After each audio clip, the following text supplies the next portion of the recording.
Today we are talking about how to live as an immortal. What I mean by that is we know that we are eternal monadic minds, we are eternal beings, but these bodies, these avatars, they live a life and they grow old and they pass away, but we are in essence eternal, so we will localize in a new avatar. So the lives and deaths that we have and experience are just like days and nights within a life cycle. So we have these different life cycles, but we ourselves are eternal minds, eternal beings. But we're going to talk about what it means to live like that, to know what you are, where you are, and why you are here, and what it has to do with us and living a life. So on that note, I think it'll be easier to understand what I'm exactly talking about here, is I'm going to bring up this article written by David St. Lawrence on medium.com. And it's called, Are You Spending Your Immortality in a Productive Way?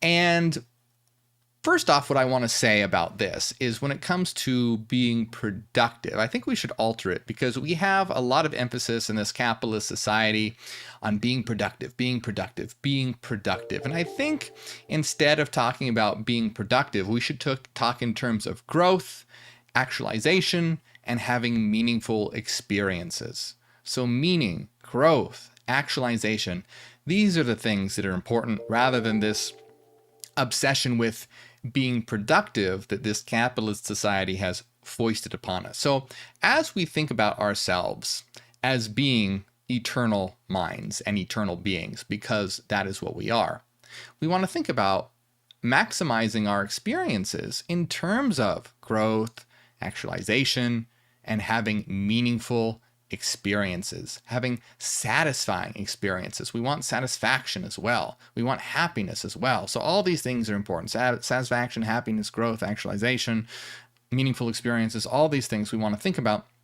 And we're going to talk about as we explore, what we are, where we are, and why we're here. And as we navigate daily existence, as we navigate our lives, we always have to have in mind triadic consciousness. And triadic consciousness, what we talk about here, are three different perspectives. And that is the avataric perspective, the monadic perspective, and the absolute perspective.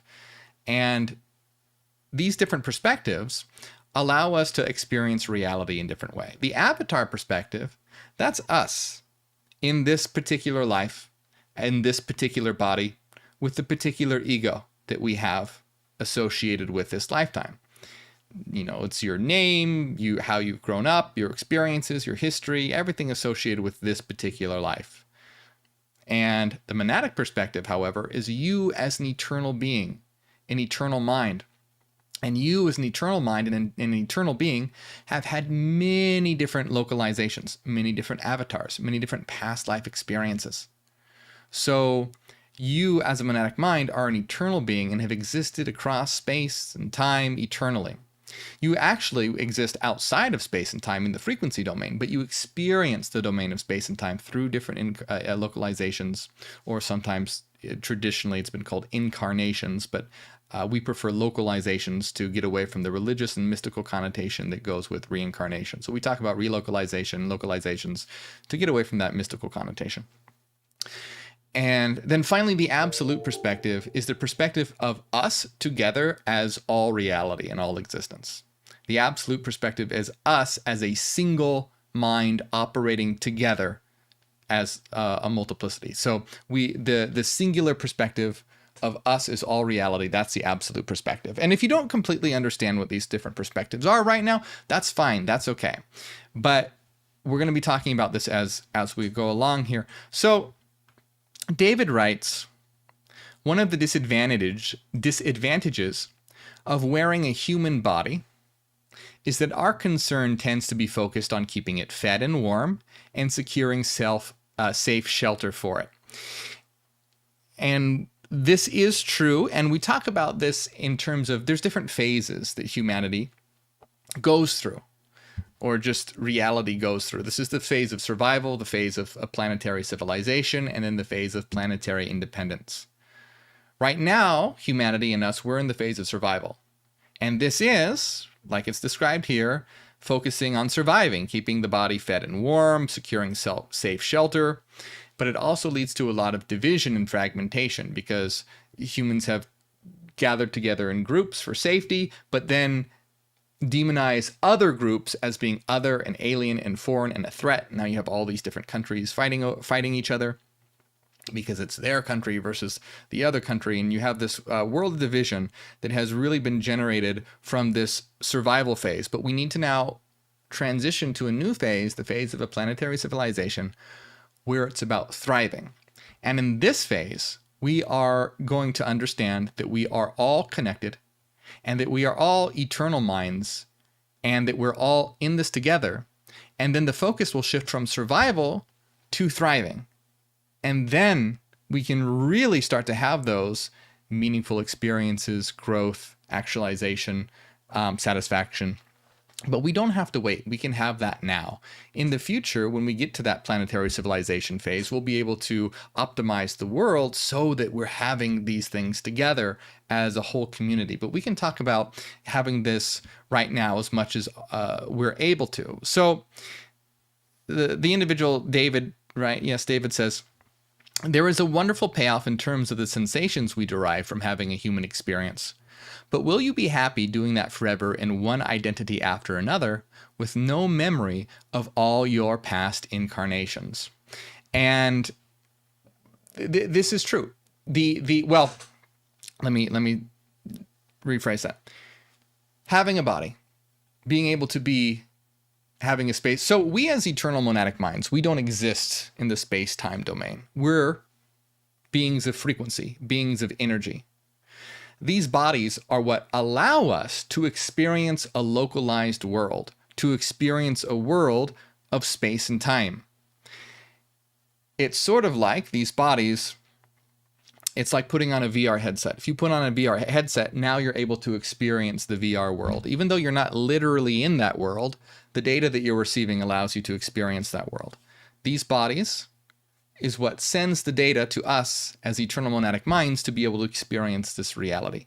And this is, like the individual said here, in terms of sensations and having a human experience. And this is what allows us to have these experiences here. And so many people think that this realm is, people are always trying to escape. They want to escape. They want to get away. But the thing is that it doesn't necessarily have to be a negative experience. We just have a lot of unnecessary suffering in the world right now because the world is run by those who are only interested in themselves. And so the world has been set up in a way where there's so much unnecessary suffering, and also because people and humanity doesn't understand what they are, where they are, why they're here. There's a lot of hatred, sexism, genderism, homophobia, violence, all this sort of thing, because people don't realize that we're all in this together. So it doesn't have to be this terrible experience. It can be a fantastic experience. And having experience in a physical body is what allows us to have meaningful experiences, how we can grow and learn together, experience each other in our diversity. So if your immortality is separated into separate lifetime compartments, each with its own memories and separate from the rest, then why not spend an occasional lifetime as a prize boxer or someone roaming in the wild? You could even be more adventurous and enjoy the life of a dolphin or an eagle and enjoy the freedom of the sea or the skies. So contrary to your fondest beliefs, if you're reading this, you are a spirit having a human experience, and you have had many more of these than you can ever imagine. So we talk in terms of being an eternal mind, which is a system of frequency, mathematical frequency, energy. The individual here is talking in terms of a spirit, but we can get rid of this. We could say spirit. We could say spirit. We could say soul. But to get away from these religious connotations, it's, I think, better to think in terms of being an eternal mind, because that is what we are, composed of the eternal frequencies and energy of existence. And so we are having many of these experiences. So the good question here, so says, if your immortality is separated into separate lifetimes, each with its own memories and experiences separate from the rest, why not spend an occasional lifetime as a prize boxer or whatever? So here's something that I really want to let me see. I just want to see where this individual is going with this. Okay, so let's see how much we have to get through here. So let me get through this paragraph first here. So contrary to your fondest beliefs, if you're reading this, you are a spirit or an eternal mind, having a human experience, and you've had many more of these than you can ever imagine. This is right. For a number of reasons, we choose to forget previous lifetimes, and we play the game of being alive from a helpless birth, with a brief interval of productive creativity in between. So wouldn't life be richer and more productive if we had access to our earlier lessons in life? Immortality gives us access to unbelievable amounts of experience, good and bad, and it seems that retaining access to this wealth would make us wiser and more capable. Of course, this would require access to our spiritual capabilities, which we seem to have stifled in our quest for human experience. Most of us cannot use telepathy to any great extent, nor any of the other spiritual capabilities which we abandoned in our effort to be human. In fact, we have deliberately shut down any memory of being immortal with the help of organizations like the Catholic Church, and which banned any discussion of reincarnation in the Council of Nicaea in 313 AD. So let's break this down a little bit. So What I like to have been doing too, right? So this person is obviously is probably, more of a mystical mindset, more of a new age mindset, more of an intuitive mindset. And I want to really point out how they're going intuitively in the right direction, but they're getting some details a little mixed up here. So there's this idea that there was this sort of choice to forget and all that. And that is sort of true, but not true at the same time. It depends on what perspective we're taking. So we have to realize that the reason why we don't remember our past lives is because this is an evolutionary advantage that has developed. Our brain and nervous system has developed to filter and condition the mind for survival. So remember, I explained that we right now are currently in the survival phase, and we have been in the survival phase. We're only now, what we're trying to do is get humanity to transition from the survival phase to the phase of planetary civilization. But in the survival phase, bodies, the brain, the nervous system evolved to keep you alive, not to make you happy, not to show you the truth, none of these things, but simply so that you can survive. Because if you don't have an avatar that can survive, you're not going to be able to do any growing and learning because you'd be dead. You need to have a living avatar to be able to have meaningful experiences and all that. So in the early phases of evolution, and that survival phase of evolution, the goal is just to get a body that can survive, to survive as best as possible. And so the brain and nervous system work to create an avatar and evolve an avatar that does that. And so what it does is that it has filtered out the memories of past lives. And Aldous Huxley has a great quote on this about how the brain and nervous system have developed to for the human's ability to have a survival on this particular planet. And the reason for that is if you remembered all your past lives, you would be so inundated with information, especially going back to early stages of evolution. So think about it like this. If you had a different species, if one species was just sitting there with all this information in its head, going through all its different past lives, all the different experiences, etc., versus a predator who was tuned into just simply what was happening right around it right now at the moment, it would easily be able to eat and kill all the other species that were just inundated with information and having thoughts related to distant pasts. And it's just going to be a sitting duck for a predator to come along and devour it.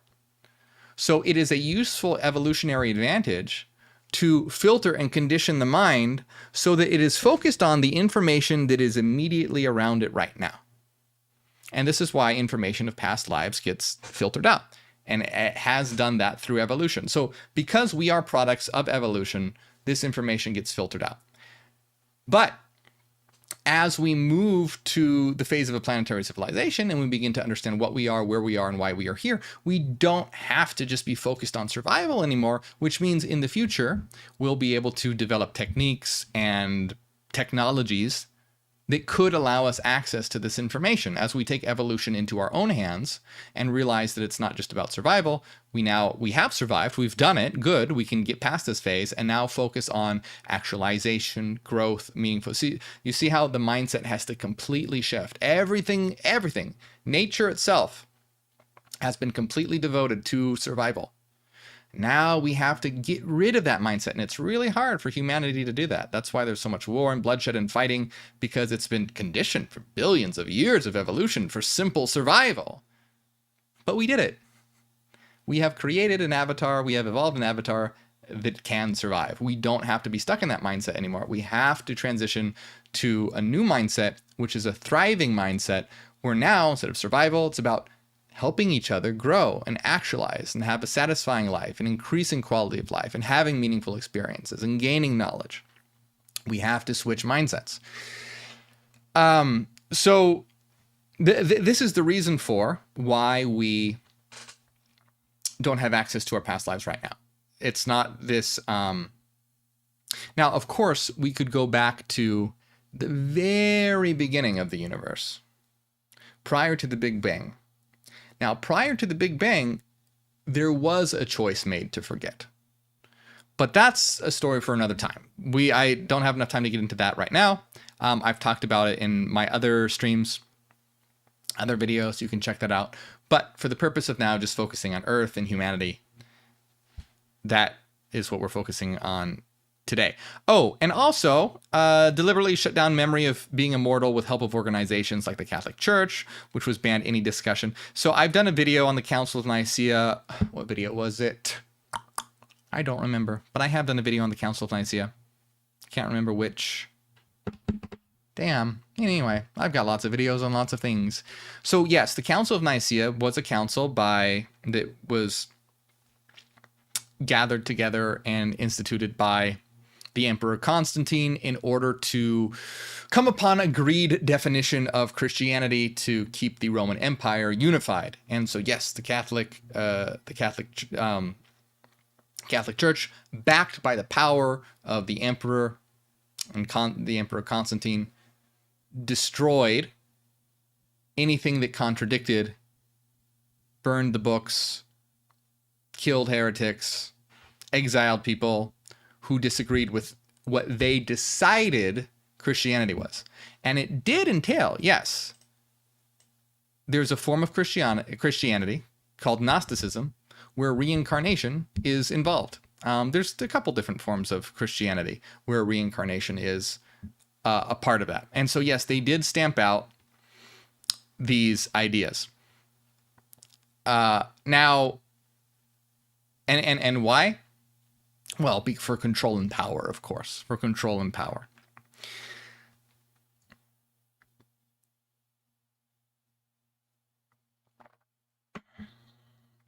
So perhaps the memories of past sin and other losses were easier to suppress if one started anew with each new body, and this was considered an advantage, even if it meant starting over and over again. If one considers life as a human game, this was equivalent to wiping the board clean before starting a new game with a known starting point. So every time you have a localization, you do filter out your past memories and your past lives. But that doesn't mean that they were in vain. This is all part of your growth. So just because you filter out your past life and memories doesn't mean that this hasn't contributed to your growth. So think of it kind of like this. You probably don't remember your entire you don't remember explicitly in detail every single math lesson that you had growing up. But you're able to do mathematics. And the reason why that is because it has been ingrained in you unconsciously. You have unconsciously have that ability to understand how to do mathematics, even though you don't remember. Even if you consciously had no memory of that at all, you would have still had those lessons learned in school ingrained into your unconscious mind so that you could reach into them and use those abilities and skills later. So you don't have to have conscious memory of every explicit event for the lessons learned and knowledge gained to have an effect on you. There are so many things. Think about all the past experiences that you probably don't remember right now, but have affected and shaped who you are today and affect your behavior today. So just because you don't explicitly remember past lives doesn't mean that they're for naught. They very much go into shaping who you are as an eternal being. So the thing is when we talk about being immortal, we have to remember that our avatars are not immortal, our bodies aren't immortal, but we as eternal minds, we are immortal. So we have to understand what this really means. Now, understanding this can change one's life. It can change one's perception of existence and change what is important to you, what is meaningful to you. Because think about, let's say someone who is a Christian, for example. Someone who is a Christian, what they believe about reality is going to dictate how they act, and even maybe what kind of partner they have, or what kind of job they have, how they live their life. Because in their view of reality, well, this earth is just sort of like a transient existence.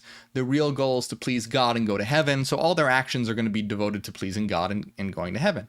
Now think about an atheist. An atheist believes something completely different, and so they will live their lives completely differently. They will have a different prerogative on what is important to them and how they should live their life. So when you understand what you are, where you are, and why you're here, when you understand that you are immortal, that can be life-changing. It's important to really understand what that means, though. It's extremely important to take care of your body and be healthy, because your current avatar and your current localization is very important to you and your growth. So when we talk about this, I just want to keep that in mind, right? Keep that firmly in mind. You shouldn't think, oh yeah, I'm immortal, and then go off and, do some crazy stuff. No. You want to make sure you're healthy. You want to keep your body healthy. We're completely against like suicide or taking unnecessary risks or anything like that. Has nothing to do with that. Okay. I just want to make that very, very clear. But what it does is it can change the way you understand existence, in that you can find more meaningful and purposeful ways of living. And when you realize that, because when one thinks that, oh, this is the only life they have, it can kind of change what you want to do and what's important to you. But when you understand that this is all part of an eternal story, and you matter, and your actions matter. Think about just how much more important it is to change the world. For example, if you believe in fundamental Christianity, I mean, why really change the world? What you want to do if you're a fundamental Christian is go out and get people to believe in Jesus. You're going to knock on people's door and say, hey, have you heard about Jesus Christ? Because the more people you save, that's like the goal of Christianity. Save souls, go to heaven, please God. If you're an atheist, there's no reason to change the world unless you're trying to create a Christian nation or something like that. Now, if you're an atheist, yeah, you might want to, but at the end of the day, when you think about it, atheism leads to nihilism, or at the very least, existentialism. And so if you believe that when you die, you just decay and are dirt and nothing else, and you just don't exist anymore, what does it really matter if you change the world? Because it's nothing that you're going to benefit from. Yeah, I mean, your kids might benefit from it or whatever, but you see that there's no big motivation. You're just kind of having the experience you have now, and you might as well get the most out of this experience. And you don't really have that much regard for the future. Now, that's not to say that all atheists don't. Some do. But I'm talking about the intrinsic motivations behind different belief systems.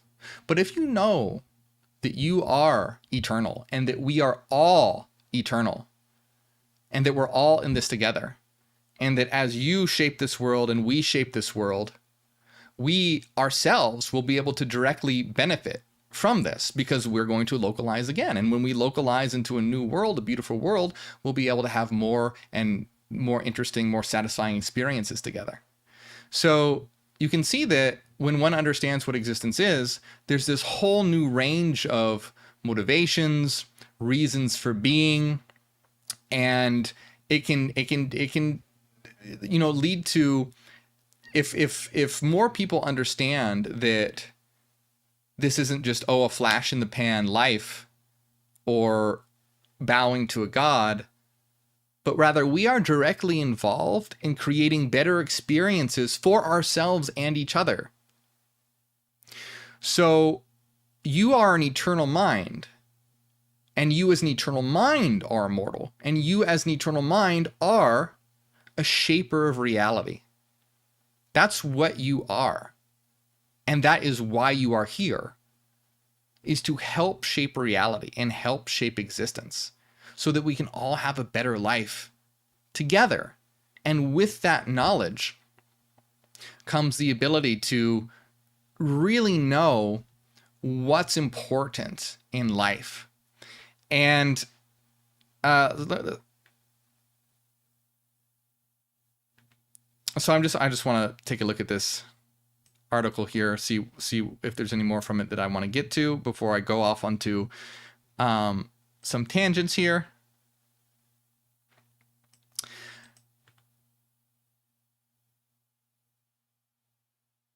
So it talks about perhaps the first steps are to recognize our spiritual nature and recover our natural spiritual abilities again. This will give us access to our spiritual histories and to the wealth of data we've carefully forgotten in our efforts to be human. Recognizing our immortality and taking responsibility for our histories will put us on a different path for the future. So I agree, this sentence here I agree with. Recognizing our immortality and taking responsibility for our histories will put us on a different path for the future. We will still be able to be human and enjoy picnics and family time, but we will also be able to take a longer view of where we are heading and what we want to do for the next 10,000 years or so. And that's put in a really great way. And this comes with the different perspectives that I'm talking about. You have the avatar perspective, the monadic perspective, and the absolute perspective. The avatar perspective is you in a body with this particular ego. And that's the perspective that you want to have when you are having picnics with your family, or you're enjoying a concert with a friend, or playing video games, or whatever. You're just enjoying being human in this body as whoever you are right now. And that's great. That's fine. So that's having the avatar perspective. Now, the monadic perspective is you as an eternal mind, and the knowledge that this particular avatar localization is just one of many. And he explains this will be able to take a longer view of where we are heading and what we want to do for the next 10,000 years or so. And you see the importance here. And now we understand where we've been, where we are going, and we can help shape that. We can help manifest that. We can help create that. So this is the level, and this is why it's triadic consciousness. It's a new level of consciousness. Simple self-awareness, which is the level that most human beings are at, they can plan for the future and have the ability to reason, etc. Animals, which are instinctual, have a very limited ability to consciously plan for the future. When a dog is hungry, the dog just runs over to its bowl to see if there's food. The dog doesn't think, oh, I think in 3 days from now, I'm going to have a bowl of food at 4 p.m. Right? The dog does not consciously plan for the future in any kind of intricate or sophisticated way. It's an instinctual creature, and there's nothing wrong with that. Dogs are awesome, cats are awesome, animals are great, but they have a limited consciousness with respect to human beings. Human beings have the ability to consciously plan for the future. They can think, oh yeah, in 3 weeks I'm going to go to apply for this job, or 10 years from now I want to be able to buy a house, or whatever. Obviously you can plan for the future, but when you have this new consciousness, you're not just thinking about this lifetime, you're thinking about what the future will be lifetimes from now. You have the entire trajectory of the universe to the end of time, where humans just project into the future 10, 20, 30, 40, 50 years related to this particular life. They have the avatar perspective, and only the avatar perspective. Switching to the monadic perspective, you are now switching to the perspective of an eternal mind. You literally have a higher degree of consciousness. And this higher degree of consciousness gives you new abilities, just like self-awareness gives an individual new abilities. They can plan for the future. Having this monadic consciousness allows you to plan well into the future past other lifetimes and think about the implications of your actions having on future localizations and whatnot. We're not going to get too much into the absolute perspective. The absolute perspective is extremely important and it has to do with us as a collective unified mind. But we're not really going to get into that right now. We're going to focus more on the monadic versus avatar perspective here. But do you see how this is important to be able to have the knowledge that you are an eternal mind and make choices with your life to help us create a better world and a better experience as being a shaper of reality and helping us all shape reality and create a better experience for ourselves. Because that's what we're all doing. We're all here to create better experiences for ourselves and each other in the future. But in the avatar perspective, we also want to enjoy the here and now. In the avatar perspective, we want to enjoy, like they said, having a picnic with your family or going to a concert with your friends or playing video games or whatever. There's nothing wrong with that, and that's great. And deriving satisfaction from life while we can now. Because some people are so focused on the future, they forget to enjoy life. Now, on the opposite hand, there's a lot of people who are like, oh, well, it's just about the here and now, and you should just always be in the present moment all the time. And that's also a detrimental view to have. There should always be a balance. When you are engaging in something that is beneficial to be in the here and now, then be in the here and now. Enjoy life. But also have the monadic perspective of you as an immortal, eternal being helping us shape the universe. You aren't just some slave to a god in the sky. You aren't some random accident of evolution that's just going to decay into dust and non-existence. You are the very heart of reality, as we all are, and we are shapers of the universe. And that is what we are, and we should be proud of it. We should step into our power and use that to help shape and create a new world, while also having the ability to have the avatar perspective and enjoy the here and now as well. So it's always about balance and being able to do both. And this is why we have that triadic consciousness to shift into different perspectives for when each one is necessary. So it says, everything in the material world has been created by spirits. If we recover our spiritual abilities, we should be able to create a saner and happier existence for all life.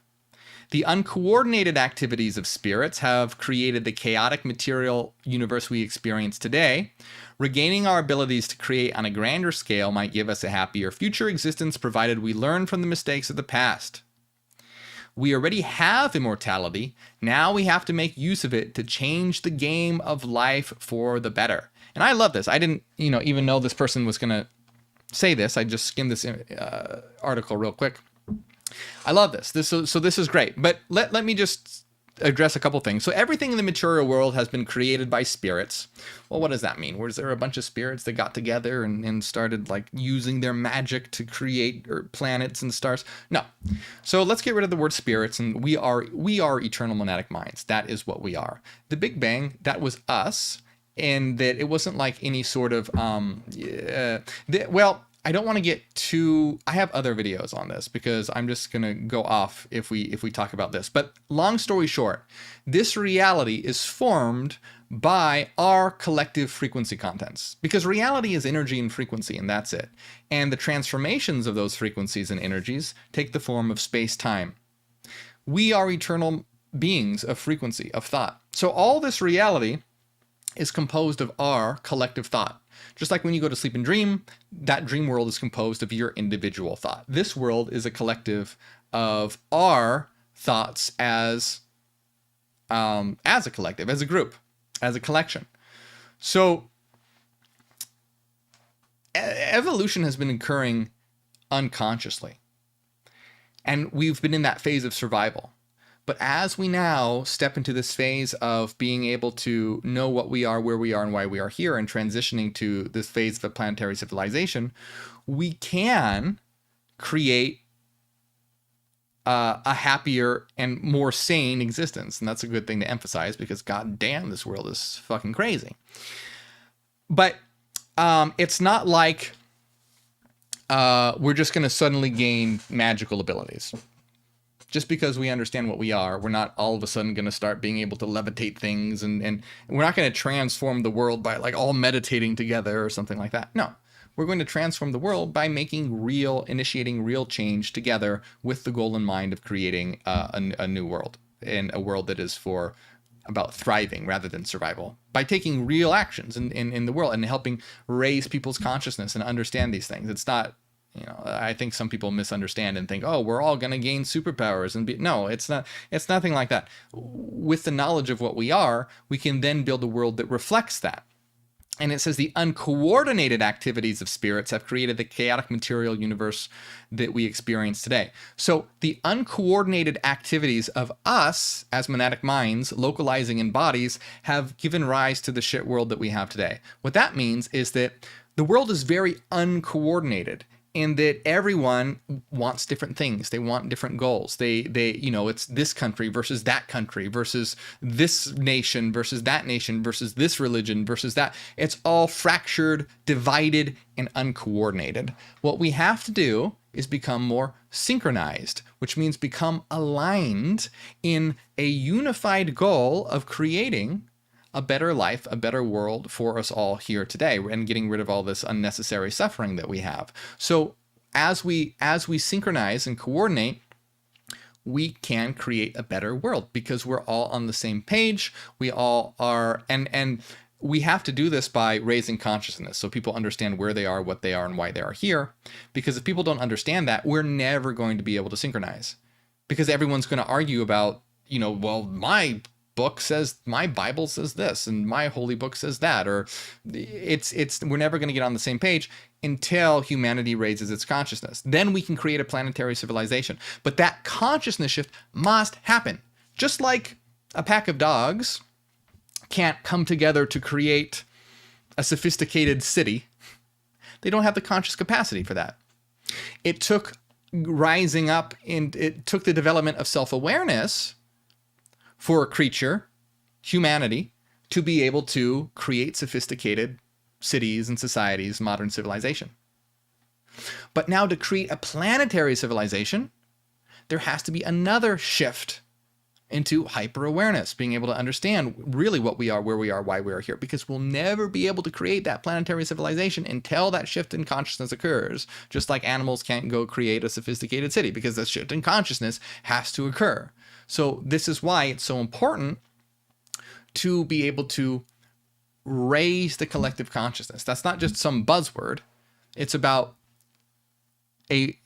something that must happen to be able to reach this new phase in a healthy way. There's very unhealthy ways where the world could become a slave system. But that's a story for another time. But in a healthy way, building a healthy planetary civilization where we're all working on a new world together, this is what we need to do. Now, there will come in the third phase, called the phase of planetary independence, where we don't even need to rely on the physical world of space-time anymore.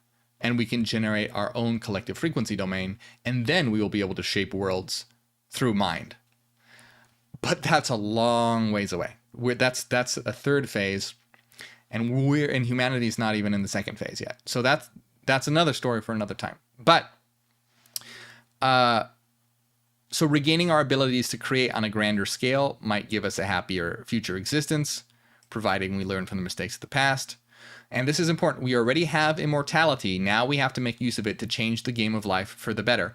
And this is whatever you want to call it, this is what those with a higher consciousness have been trying to communicate to humanity for thousands of years.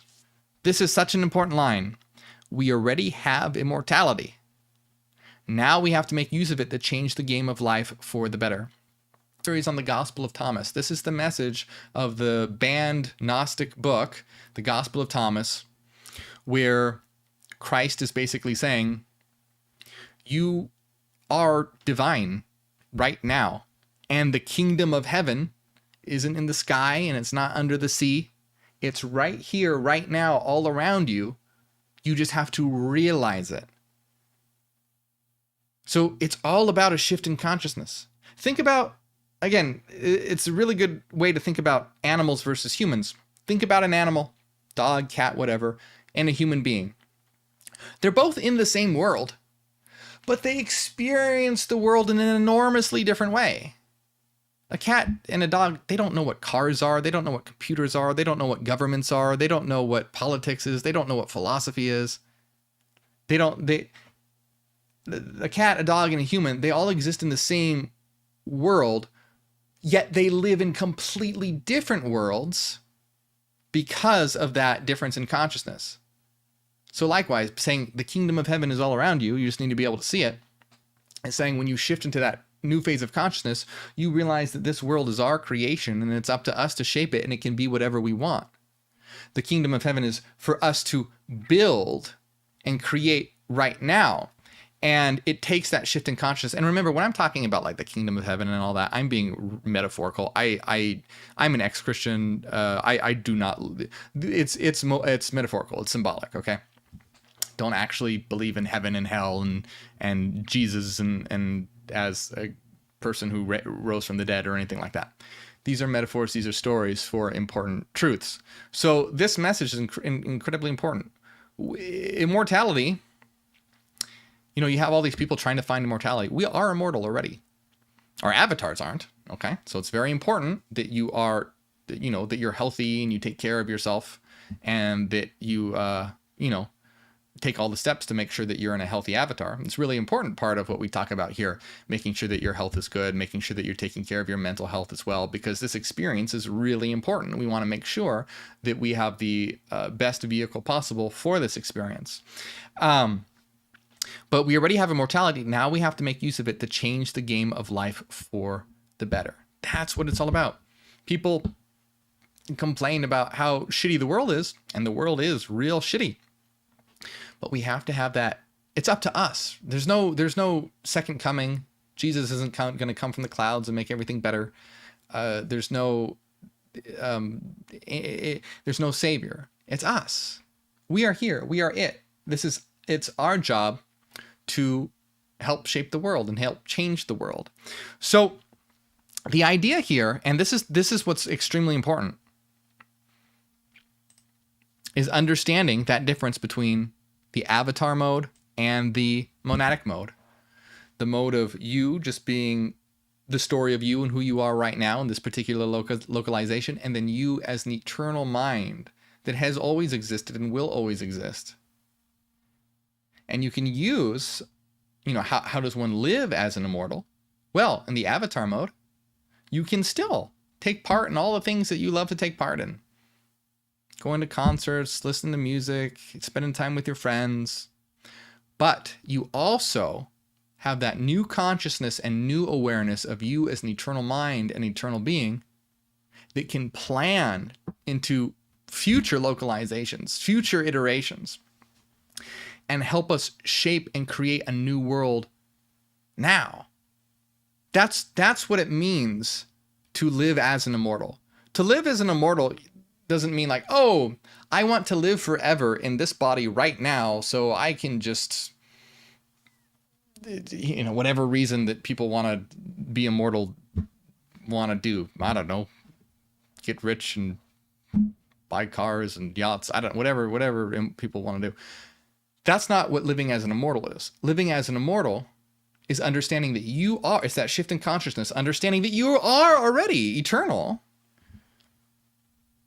and to help us shape a new world. That is what an immortal does. An immortal is a world shaper. It is a creator, a transformer. People who are trying to escape this reality, escape this existence, they haven't really understand what reality is about. Because what we are here to do is change and shape and transform, because we are gods. We aren't and a God doesn't run away. A God creates, shapes, and changes and transforms. We are all on a path of transformation and changing and creating this new world. So how does one live as an immortal? One lives as an immortal, creating and shaping a new world for all of us right now and with the future in mind. But also having the avatar mode so that you can enjoy life here and now in this particular localization, because that's important to be able to enjoy life. Hey, if you like my stuff, like and subscribe. And I have so many more videos. There's so much more that we didn't get to talk about because limited time, the absolute perspective, and so much more. Check out my playlist. I have a lot of videos. I have a playlist on the Gospel of Thomas, if that sounded interesting to you. There's a lot of stuff to check out. If you enjoy my work, if you ever felt like you've learned something or gotten something from my work, consider supporting on Patreon. Helps out a lot. It's the best way to support, and you get access to our weekly supporters-only live streams, our hidden Discord server, The Citadel. It's how I'm able to do what I do, so I appreciate it very much. A link will pop up in the corner here, and I want to give a big shout out to everyone that does support on Patreon, especially Zach, Renaissance Fairy, Cassidy, Michael, Angela, Maria, Top of the World, Ethan, DB, and Storm the Delta, and everyone else. Thank you so much.